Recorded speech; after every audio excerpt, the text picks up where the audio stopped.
When the ChatGPT hype started, I spoke with a few friends in the tech space and I mentioned this will eventually replace a lot of jobs. They were a lot more optimistic about AI, but have since become more pessimistic. This is a great tweet by Simon, I think sums it up well. So in this video, I want to cover two things: why AI will replace you as a freelancer and what you can do about it. The takeaway I'd like you to take away from this video is to not be like Blockbuster saying Netflix won't work and to be in your comfort bubble. To say freelancing has changed my life is literally an understatement. I started in 2015 and eventually turned it into different businesses, a team of people, freedom and flexibility, sharing what I know and helping others along the way.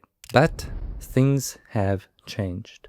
It is not easy to get clients now, and it's way more competitive. Not only with other freelancers, but now we're competing with AI and AI agents too. Now, I do think there's light at the end of the tunnel, but to get there, we need to first gain a deeper understanding of what is happening, what will happen, and what we can do about it. Let's start with some objections to AI replacing people. It will never be smarter than humans. AI is just a tool. AI will replace jobs, but also create new ones. I'll address some of these points later, but I want to highlight something for those who are on the optimistic perspective. Mark Bainoff, CEO of Salesforce, says they will no longer hire more engineers. AI has boosted productivity so much that fewer people can do more. In other words, a single person with AI can accomplish what used to require a team. Can you think about how many developers are studying right now and in the coming years, all to know a leading tech company is no longer interested in hiring them? And it's not just Salesforce. Amazon is cutting thousands of jobs to focus more on AI. Microsoft is cutting thousands of jobs. Intel and many others. Now, we can offset it with comments like this from Jack Ma and Elon Musk. And soon we will be far, far surpassed in every single way. Guaranteed. My view is that computer may be clever, but human beings are much smarter. Yeah, definitely not. I'll leave you to decide who sounds more reasonable. Sure, you can say it won't affect you right now, but what about 2027 and beyond? Or how about this divergence with job openings versus the S&P 500, which is the largest in 20 years? Is this simply just a coincidence? Let me give you another perspective you might not have thought about.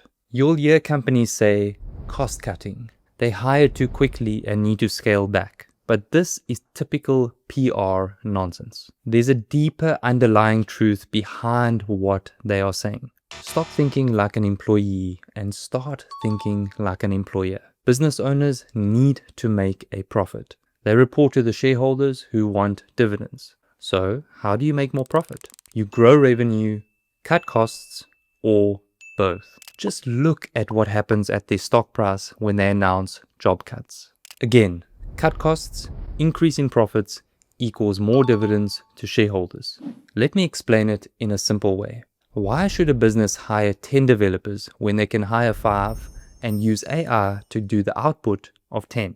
Why should a business hire 10 customer support agents when AI can replace 8 of them and work 24/7 at 1% of the cost? Why should a business hire new junior designers when a senior designer can do the same output of 10 by simply using the right AI tools? Even in my own business, I used to pay a really good writer $200 to $300 per article for some client websites.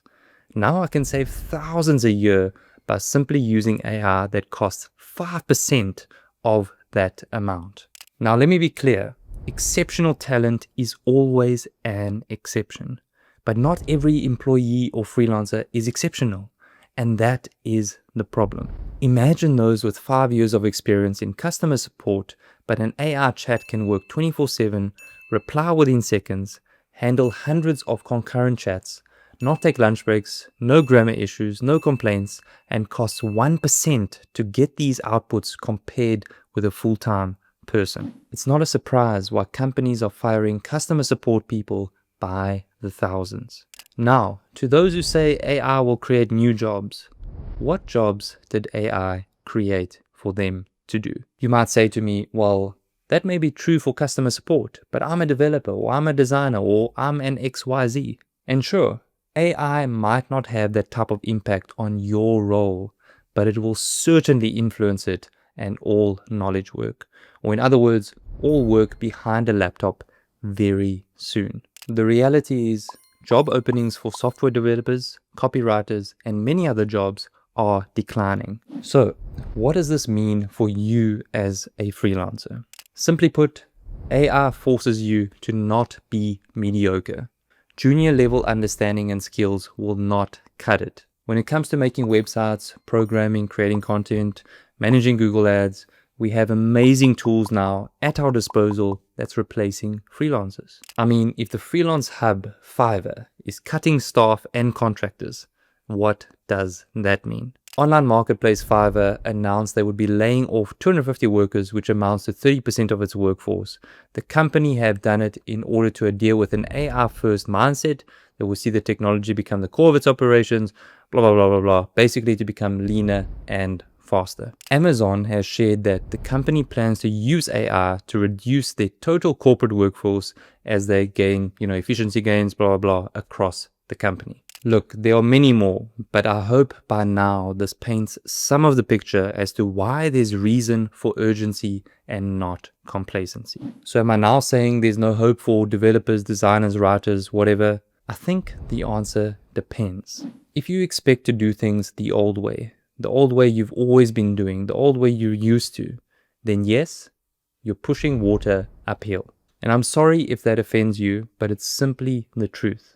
Here's the reality about freelancing. Whether you're a consultant or whatever you want to call yourself, you're selling a service in exchange for payment. So when working with clients, you will always get a business owner who wants to cut costs and do the work themselves. You will also always get business owners who are ignorant or simply don't know about how to use AI. And there will also be businesses who only want to hire people to support them, but that will come at a cost too. So what is the solution here?